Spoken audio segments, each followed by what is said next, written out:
اور وہاں پر جا کر انہوں نے ان سے ملاقات کرنا چاہی، لیکن وہ اپنے چیمبر کے اندر موجود نہیں تھے.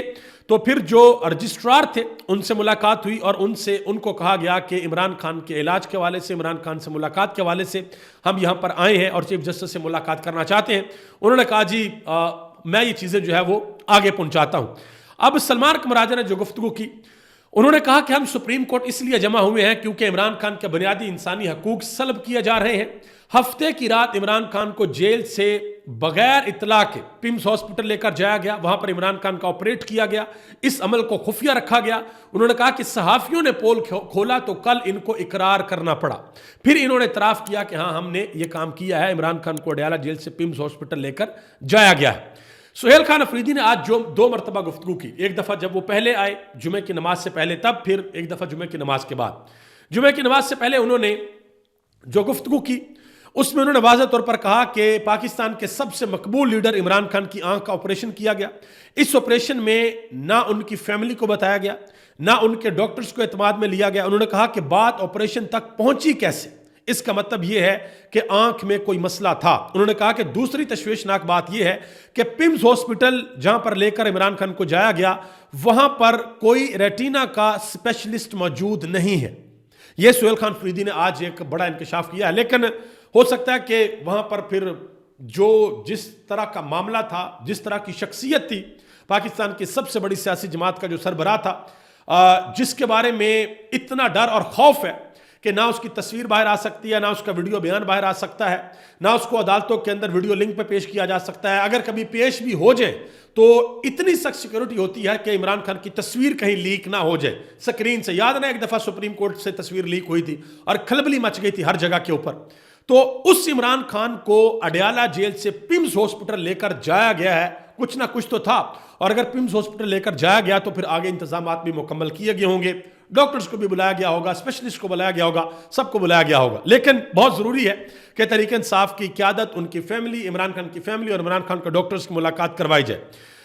ایک اور سوال پوچھا گیا سہیل خان افریدی سے، اس کے جواب میں انہوں نے کہا کہ جنہوں نے جلسوں کے اندر پاک فوج کے خلاف نعرے لگوائے، پاکستان کی آرمی کے خلاف نعرے لگوائے، ان کو وزیر اعلیٰ بنا دیا گیا. جنہوں نے انٹرنیشنل میڈیا پر بیٹھ کر فوج کو بدنام کیا ان کو وزیر دفاع بنا دیا گیا. لیکن ایمان مزاری کو ایک ٹویٹ کرنے پر 10 سال قید کی سزا سنا دی گئی. انہوں نے کہا کہ یہ تفریق نہیں ہونی چاہیے، قانون سب کے لیے برابر ہونا چاہیے. ایمان مزاری کے حوالے سے بھی آپ کو بتا دوں کہ ان کی والدہ کا کل ٹویٹ آیا تھا کہ ان کی ایمان مزاری، ہادی علی چٹا کے ساتھ کسی قسم کی کوئی ایکسس ان کو نہیں دی جا رہی، ملاقات نہیں کرنے دی جا رہی. تو یہ آپ اندازہ لگا لیں. آگے آ جائیں جی. ہرمیت سنگھ کے ساتھ گفتگو کرتے ہوئے سہیل خان افریدی نے کہا کہ جمرود کے اندر ہم جو جرگہ کرنے کے لیے جا رہے ہیں وہاں پر ہم پوری دنیا کو بتائیں گے کہ ہمارے ساتھ کیا ظلم کیا جا رہا ہے. اچھا، یہاں پر ایک اور چیز آپ کو بتاؤں، تحریک انصاف کے کچھ اور لوگ باتیں کر رہے ہیں. مثال کے طور پر ڈاکٹر شہباز گل، انہوں نے یہ بات کیا بڑی امپورٹنٹ. انہوں نے کہا جی یہ جو خبر اسد اللہ خان نے بریک کی ہے، اسد اللہ خان ایک نوجوان صحافی ہیں، بڑے اچھے صحافی ہیں، بڑی اچھی ان کی کریڈیبلٹی ہے، وہ لفافہ نہیں لیتے. یہ ساری باتیں شہباز گل نے کی ہیں. انہوں نے کہا کہ لیکن یہ جو خبر اسد اللہ خان نے بریک کی ہے یہ ان کے قد سے بہت بڑی خبر تھی. انہوں نے کہا کہ ایسا محسوس ہوتا ہے کہ یہ خبر خود فیڈ کی گئی ہے اور خود پھیلائی گئی ہے تاکہ کچھ اور معاملات ہیں ان سے دھیان ہٹایا جا سکے. 2 معاملات کا انہوں نے ذکر کیا، ایک معاملہ وادی تیرا کا اور دوسرا معاملہ امن بورڈ کا جس کو پاکستان نے جوائن کر لیا. یہ ڈاکٹر شہباز گل نے بات کی ہے. اور اسد اللہ خان نے بھی واضح طور پر ایک انٹرویو دیا، ان سے پوچھا گیا کہ آپ کا سورس کون ہے. انہوں نے کہا جی مجھے کوئی بندہ ملا تھا، اس نے مجھے لفافہ دیا تھا، کہا تھا کہ گھر جا کے اس کو کھول لینا. انہوں نے کہا کہ جب میں نے وہ لفافہ گاڑی میں بیٹھ کر کھولا تو میرے سامنے ساری کی ساری چیزیں آ گئی. تو اس سے تھوڑا سا یہ چیز ثابت ہوتی ہے، ایسے محسوس ہوتا ہے کہ یہ چیز پھر خود ایک صحافی تک پہنچائی گئی ہے اور ایک ایسے صحافی تک کہ جس کی کریڈیبلٹی ہے، جس کی خبر کو لوگ درست مانتے ہیں، اس تک یہ پہنچائی گئی ہے. سہیل خان افریدی نے ایک اور بات کی بڑی واضح. انہوں نے کہا کہ ہم سپریم کورٹ سے جواب کے منتظر ہیں، جیسے ہی کوئی جواب موصول ہوگا اس کے مطابق ہم لاہ عمل اختیار کریں گے. اگر جواب نفی میں آیا تو رد عمل کی ایک نوعیت ہوگی اور اگر مثبت میں آیا تو رد عمل کی دوسری نوعیت ہوگی. یعنی کہ جو بھی جواب آئے گا اس حساب سے پھر ہم جو ہے وہ اپنا رد عمل آگے دیں گے. اس کے علاوہ شفیع اللہ جان، انہوں نے بڑی اہم گفتگو کی. انہوں نے کہا کہ حکومت کو ہم نے یہ کہا ہے کہ فیملی کے ساتھ ملاقات کروا دیں، اور اگر آپ کو یہ ڈر اور خوف ہے کہ اندر عمران خان نہ بات چیت کریں گے، باہر آ کر عمران خان کا پیغام میڈیا کے اوپر دے دیا جائے گا، تو ہم اس چیز کے اوپر بھی کمپرومائز کرنے کو تیار ہیں کہ ٹھیک ہے جی باہر آ کر گفتگو نہیں ہوگی، لیکن آپ ملاقات تو عمران خان کی کروائیں۔ صحت کے حوالے سے بہت امپورٹنٹ ہے کہ عمران خان سے ملاقات کروائی جائے، لیکن اس سے بھی وہ خوف زدہ ہیں۔ انہوں نے کہا کہ اس حکومت کی نیت ہی ٹھیک نہیں ہے۔ مزید ان سے پوچھا گیا کہ وہ محمد مالک صاحب نے کسی ڈیل کا انکشاف کیا ہے کہ پاکستان تحریک انصاف اور حکومت کے درمیان کوئی ڈیل ہوئی ہے کہ آپ جو ہے وہ پارلیمانی کمیٹیوں کے اندر واپس آئیں، پارلیمان کے اندر اپنا رول ادا کریں، تو 1 سال قبل الیکشن کروا دیے جائیں گے، نیا الیکشن کمیشن بنے گا، اس طرح کے معاملات ہوں گے۔ تو شفیع اللہ جان نے کہا کہ نہ مجھے کسی ڈیل کا علم ہے اور نہ ہم کسی ڈیل کی طرف دیکھ رہے ہیں۔ انہوں نے کہا کہ ہماری سادہ سی درخواست ہے کہ عمران خان کے ذاتی معالج کی ان سے ملاقات کروائی جائے۔ انہوں نے کہا کہ ہم قانون کو ہاتھ میں نہیں لینا چاہتے، ہم عوامی طاقت کے استعمال کرنے پر غور کر رہے ہیں۔ یہ شفیع اللہ جان نے بات کی۔ ناظرین کرام، میں اب یہاں پر ایک انتہائی اہم نقطہ آپ کے سامنے رکھنا چاہتا ہوں، اس کو ذرا آپ غور سے دیکھیں۔ یہ میپ ہے آپ کے سامنے، یہ میپ ہے اگر ہم ٹریول کریں اڈیالہ جیل سے اس ہاسپٹل تک، پمز ہاسپٹل تک، اگر آپ گاڑی میں ٹریول کرتے ہیں تو 29.6 کلومیٹر کا یہ ڈسٹنس ہے، اور 1 گھنٹہ 4 منٹ آپ کو لگتے ہیں جاتے جاتے۔ اب اس کا سادہ سا مطلب یہ ہے کہ عمران خان کو جب اڈیالہ جیل سے نکالا گیا تو 2 گھنٹے تو عمران خان اڈیالہ جیل سے باہر رہے ٹریولنگ کے اندر۔ چلیں جی روٹ لگایا ہوگا، تیز گاڑیاں گئی ہوں گی، یہ 1 گھنٹے 4 منٹ کا سفر ہو سکتا ہے 40 منٹ میں کر لیا گیا ہو، پھر بھی 80 منٹ عمران خان اڈیالہ جیل سے باہر رہے روڈز کے اوپر، ٹھیک ہے جی۔ اور اس کے بعد جو پروسیجر ہوا جس کے بارے میں حکومت کہہ رہی ہے 20 منٹ، لیکن جو ایکسپرٹس ہیں وہ کہتے ہیں جی 20 منٹ کا یہ کام تھا ہی نہیں، یہ کام کم از کم 2 سے 3 گھنٹے کا تھا۔ تو اگر تو 2 سے 3 گھنٹے والی بات کو صحیح مان لیا جائے تو عمران خان کم از کم 5 گھنٹے اڈیالہ جیل سے باہر رہے، اور ان 5 گھنٹوں کا حساب اس حکومت کو اب دینا ہے۔ ان کو بتانا ہے کہ عمران خان کی فیملی کو ان 5 گھنٹوں کے بارے میں کیوں نہیں بتایا گیا، عمران خان کے وکلا کو کیوں نہیں بتایا گیا، اور عمران خان کی جو سیاسی رفقا ہیں ان کو کیوں نہیں بتایا گیا۔ یہ انتہائی اہم باتیں۔ آگے آجائے جی، سہیل خان افریدی اتوار والے دن جو جمرود میں جرگہ کرنے کے لیے جا رہے ہیں، وہ جرگہ بھی انتہائی اہم جرگہ ہے۔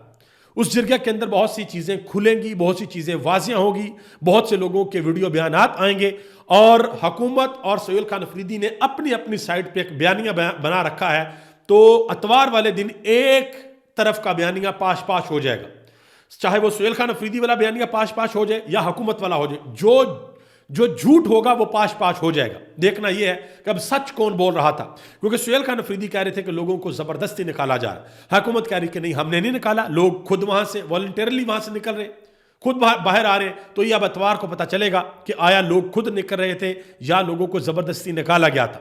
ابھی تک کے جو حالات و واقعات، ابھی تک کے جو معاملات ہیں، جو وادی تیرہ کے جو لوگ ہیں، وہاں کے جو مقامی رہنما ہیں، وہاں کے جو تاجر ہیں، وہاں کے جو متاثرین ہیں، جنہوں نے عالمی میڈیا کے ساتھ BBC کے ساتھ گفتگو کی ہے، انہوں نے تو واضح طور پر کہا کہ جی ہمیں مجبور کیا گیا، ہم خود اپنے گھر بار چھوڑ کر نہیں نکلے۔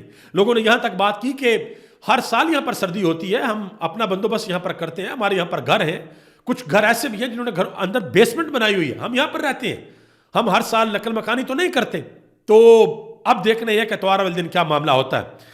پاکستان تحریک انصاف کی ایک اور رہنما ہے شاندانہ گلزار، انہوں نے ایک بڑا عجیب و غریب قسم کا انکشاف کیا ہے۔ اب اس کی تصدیق تو ابھی نہیں ہو سکتی، لیکن انہوں نے یہ بیان دے دیا ہے۔ انہوں نے کہا کہ جو امریکن ڈپلومیٹ ہیں پاکستان کے اندر، انہوں نے کہا کہ وہ ہمیں یہ بتاتے ہیں کہ پاکستان اور امریکہ کے درمیان ایک انڈرسٹینڈنگ ڈیولپ ہوئی ہے، اور یہ انڈرسٹینڈنگ یہ ہے کہ اگر افغانستان کی بگرام ایئر بیس امریکہ کو واپس نہ ملی، افغان حکومت ان کو واپس دینے پر عزمت نہ ہوئی، تو پھر کچھ سسٹم پاکستان کے اندر بنایا جائے، یعنی کہ کوئی ایئر بیس پاکستان کے اندر بنائی جائے گی، اور وہ علاقہ کو کون سا ہوگا؟ وادی تیرہ کا علاقہ۔ اب اس حوالے سے یہ ایک بڑا سیریس بیان ہے، بہت ہی سیریس بیان ہے۔ دیکھتے ہیں کہ حکومت اس کو ڈینائی کرتی ہے یا نہیں کرتی، اور اسپیشلی سہیل خان افریدی اس کے اوپر کیا لاہ عمل دیتے ہیں۔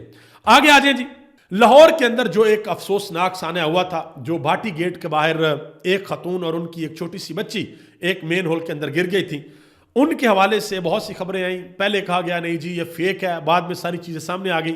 اب ان کے شوہر نے، بالکل جوان بچہ ہے، انہوں نے میڈیا کے ساتھ گفتگو کی ہے۔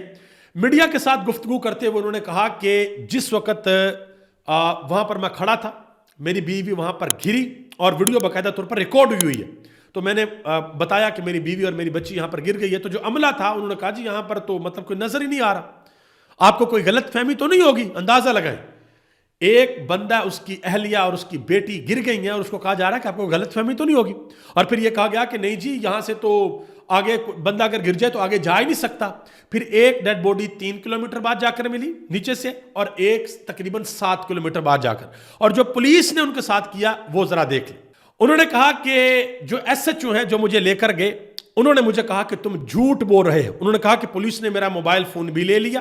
انہوں نے کہا کہ مجھے یہاں تک کہا گیا کہ کہیں ایسا تو نہیں ہے کہ آپ کی اور آپ کی اہلیہ کی آپس میں کوئی لڑائی تھی.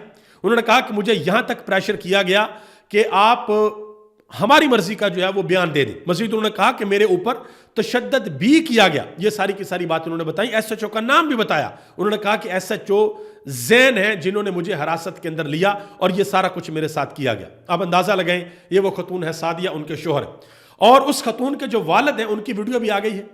ان سے ایک سفید کاغذ کے اوپر انگوٹھے لگوائے گئے. آپ اندازہ لگائیں, انگوٹھے لگوائے گئے ہیں کہ اپنی مرضی کا کوئی کچھ بھی لکھ کے کہہ دیں گے کہ وہ فیملی نے, وہ جو ورثہ ہے انہوں نے یہ بات کہہ دی. اور محترمہ مریم نواز صاحبہ نے کل اس کے اوپر پریس کانفرنس کی. Commissioner Lahore, D C Lahore سارے بیٹھے ہوئے ہیں, واسالے بیٹھے ہوئے ہیں, آپ سب ذمہ دار ہیں, آپ سب کی غلطی ہے, یہ ہے وہ ہے. اور نچلے لوگوں کو جو ہے وہ معطل کر دیا, سسپینڈ کر دیا, اوپر کسی کو پوچھا ہی نہیں گیا.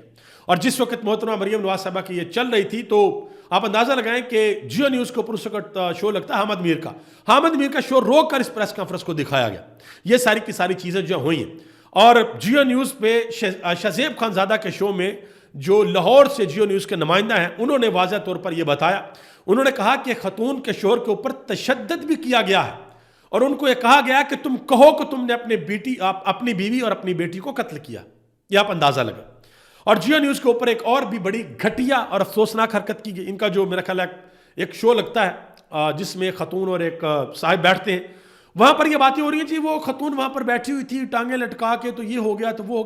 خدا کا واسطہ, کچھ تو انسان کے اندر اخلاقیات ہوتی ہیں, کچھ تو لحاظ کیا کریں انسانیت کا, بہت کم نظر آتی ہے. اللہ ہی معاف فرمائے. آگے آ جائیں جی. لاہور ہائی کورٹ کے اندر ایک اہم ترین پٹیشن دائر کر دی گئی ہے, اور یہ پٹیشن ہے بسنت کے حوالے سے کہ یہ جو حکومت نے بسنت پر پابندی لگائی ہے کہ نقدہ کوکا گانا آپ لوگوں نے نہیں سننا, یہ پابندی غلط لگائی ہے, یہ پابندی ہٹائی جائے. کیونکہ حکومت نے جن اور گانوں کے اوپر پابندی لگائی ہے اس میں فحاشی کا ایلیمنٹ ہے, اس میں کچھ ایسے الفاظ ہیں جو کہ واقعہ ہی ان سیولائزڈ ورڈ ہیں, ان کو ہم اپنی نارمل زندگی میں اپنی بہن بھائیوں کے سامنے, اپنے گھر کے افراد کے سامنے استعمال نہیں کر سکتے, تو اونچی آواز میں بھی ان کو نہیں چلانا چاہیے. لیکن نقدہ کوکا میں تو کسی قسم کا کوئی مسئلہ نہیں ہے. نقدہ کوکا میں 2 ہی لائنیں, جیل ڈیالا قیدی 804 ہوئے, اویو دگا دین دے جنرل ڈھیر پیار ہو, بس یہ 2 لائنیں, اور اس کے علاوہ کوئی مسئلہ نہیں ہے. تو اب دیکھتے ہیں کہ اس حوالے سے جو عدالت ہے وہ آگے کیا کرتی ہے. یہ ایک صحافی ہیں سید ذیشان عزیز, انہوں نے ایک ٹویٹ کیا ہے پیک ایکٹ کے حوالے سے جو یہ لاہور کے اندر سامنے ہوا اور اس کے اوپر جھوٹ بولا گیا. انہوں نے کہا کہ پیک ایکٹ اگر صحافیوں کے خلاف لگ سکتا ہے تو سیاستدانوں پر کیوں نہیں لگ سکتا. انہوں نے کہا کہ وہ پولیس والے جو بدماش بن کر ہراساں کرتے ہیں ان کا کیا بنا. اگر وزیر اطلاعات فیک نیوز دے سکتی ہیں تو کیا پیکا ان کے اوپر نہیں لگنا چاہیے, یا یہ سہولت صرف صحافی اور عام لوگوں کے لیے ہے کہ دبا دو اور دوبارہ آواز ان کی نہ نکلے. یہ سید ذیشان عزیز نے یہ ٹویٹ کیا ہے. زعیم لغاری صاحب نوجوان صحافی ہیں, یہ وہی صحافی ہیں جو زیر عتاب آئے تھے جب انہوں نے پروگرام کیا تھا فیروز پور روڈ پر, جب وہاں پر موٹر سائیکلوں کے لیے ایک علیحدہ لین بنائی جا رہی تھی. تو انہوں نے کہا تھا کہ یہ منصوبہ نہیں چلے گا, اور پھر کچھ عرصے بعد ثابت بھی ہوگا وہ منصوبہ نہیں چلا, بارش ہوئی اور سب کچھ ختم ہو گیا رنگ وہاں سے. انہوں نے ایک ٹویٹ کیا ہے, کہتے ہیں کہ لاہور ہائی کورٹ نے صحافی سہراب برکت کی درخواست ضمانت خارج کر دی ہے. حیران کن امر یہ ہے کہ یہی وہ مقدمات ہیں جن کے بارے میں سرکاری اداروں نے عدالتوں کو بتایا تھا کہ ایسے کیسز درج ہی نہیں ہوئے, اور افسوسناک پہلو یہ ہے کہ عدالت سے جھوٹ بولنے والوں کے خلاف کوئی کارروائی نہیں ہوئی, اور ضمانت جو منظور کرنے کی جرت ہے وہ بھی کوئی عدالت نہیں کر رہی. یاد رہے کہ اس حوالے سے جو عوامی ایکشن کمیٹی ہے آزاد کشمیر سے, انہوں نے بھی انتہائی اہم اعلان کر رکھا ہے کہ اگر ان کو رہائی نہ دی گئی, ان کو انصاف نہ دیا گیا, تو پھر وادی کے اندر کشمیر میں احتجاج ہوگا. آگے آ جائیں جی. پاکستان کے وزیر اعظم شہباز شریف نے آج معیشت کے حوالے سے لوگوں کو سامنے بٹھایا جو سرمایہ کار ہیں, اور ان سے اہم ترین باتیں کی, اور ان کو کہا جی ہمارے جو ذخائر ہیں اس میں دوست ممالک کے جو قرضے ہیں وہ شامل ہیں۔ انہوں نے کہا کہ معیشت مستحکم ہو چکی ہے مگر حالات ابھی بھی بہتر نہیں ہوئے، اور ذخائر ہمارے دگنا ہو چکے ہیں لیکن وہ ہمارے اپنے نہیں ہیں۔ اور انہوں نے یہ بھی کہا کہ میں اور فیلڈ مارشل چپکے سے مختلف دوست ممالک کے پاس گئے اور ان سے ہم نے ڈالرز مانگے، مدد مانگی۔ انہوں نے کہا کہ جب آپ مدد مانگتے ہیں تو پھر آگے سے بھی کوئی بات ہو سکتی ہے، آگے سے بھی کوئی خواہش ہو سکتی ہے، کوئی ڈیمانڈ ہو سکتی ہے، اور نہ چاہتے ہوئے بھی پھر وہ کام کرنے پڑتے ہیں۔ یہ پاکستان کے وزیر اعظم نے ایک آپ کہہ لیں کہ ایک ایسی بات کیا جس میں انہوں نے چھپے لفظوں کے اندر ایک بہت بڑا اعلان اس قوم کے سامنے کر دیا ہے کہ ہم نے جن ممالک سے قرضے جا کر لیے ہیں انہوں نے اگر ہمارے پاس سامنے کوئی ڈیمانڈ رکھی ہے کہ اس کو مانے تو پھر وہ ہمیں ماننی پڑے گی۔ اب آپ خود اندازہ لگائیں کہ وہ کون سی ڈیمانڈ ہے اور حال ہی میں کیا کیا ہوا ہے۔ آپ کو یاد ہوگا کہ ایک امریکی بزنس مین آئے تھے جنٹری بیچ، جن کو بٹھا کے باقاعدہ طور پر پریس کانفرنس ہوئی تھی، بڑا ان کو پرائم ٹائم ملا تھا، بڑے نعرے مارے گئے تھے، واجے بجائے گئے تھے، ڈھول بجائے گئے تھے کہ جی پاکستان کے اندر بہت بڑی انویسٹمنٹ یہ لے کر آئیں گے، ہماری تو دعا ہے کہ اللہ کرے لے کر آئیں پاکستان کے اندر انویسٹمنٹ، لیکن وہ آج تک آئی نہیں۔ وجہ پتہ کیا ہے؟ وجہ یہ میں آپ کو دکھاتا ہوں، یہ ذرا دیکھ لیں۔ قومی اسمبلی کی قائمہ کمیٹی برائے غذائی تحفظ کے اجلاس کے اندر یہ انکشاف ہوا ہے کہ آلو 8 روپے بک رہے ہیں کلو، ٹھیک ہے جی۔ اوکاڑا کے اندر آلو کی جو فصل ہے اس کو 30 ارب روپے کا نقصان ہوا ہے، یہ راؤ محمد اجمل نے بتایا۔ انہوں نے کہا کہ پچھلے سال ملیشیا کے اندر 120 کلو گرام کے 2 لاکھ تھیلے بھیجے تھے اور اس سال کوئی بھی نہیں گیا۔